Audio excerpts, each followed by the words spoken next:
Well, thanks for staying with us on News 360. It's time for us to do some business now with me, Nana Ikuasari. Let's begin with the producer price inflation figures, which inched up, and Ghana's producer price inflation has increased to 47.4% in July, up from the June estimate of 33.1%.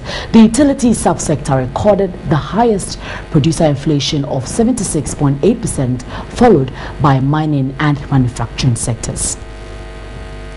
The producer price index for July 2014 is 47.4%, compared to June 2014, when we had the PPI rate, inflation rate, for 33.1%. Now, for the subsectors, the major subsectors, mining and quarrying recorded an inflation rate in producer price index of 50.9%. Manufacturing recorded an inflation rate for 40.3%, and the utilities recorded an inflation rate of 76.8%. The inflation rate in the mining and quarrying indicates that there's an increase of 13.36 percentage point increase over the June rate, whilst that for the manufacturing indicates that there's an increase of 13.2 percentage point increase over the June rate, whilst utilities had a whooping of 19.9 percentage point increase over the June rate. The increase in utilities and manufacturing, some manufacturing prices such as beverages and cement, caused the increases in the inflation rate for the manufacturing, whilst utilities, as a result of increases in the prices of electricity and water. For the mining and quarrying, it's purely as a result of increases in the world market price of gold.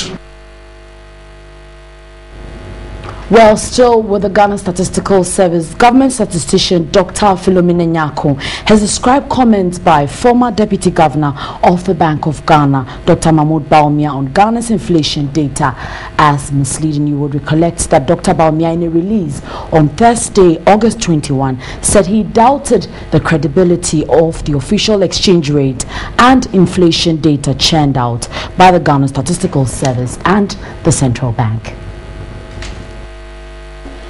Dr. Philomena Nyarko pointed out that the leading opposition stalwart wants to throw dust into the eyes of Ghanaians. She said the inflation figures are not cooked. According to Dr. Bawumia, inflation during the period increased by 1.7%. That is 11.8% minus 10.1% equals 1.7%. GSS would wish to state that the difference indicated refer to percentage points and not a percentage increase in the rate of inflation.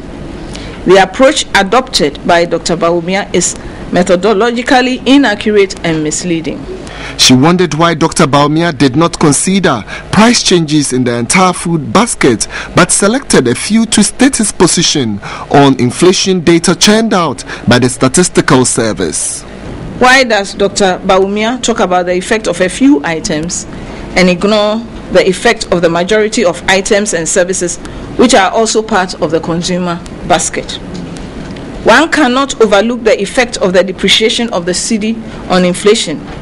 But before we can do any meaningful analysis of the depreciation of the cedi on inflation, we should consider the number of items in the basket that are imported and their relative weights in the basket.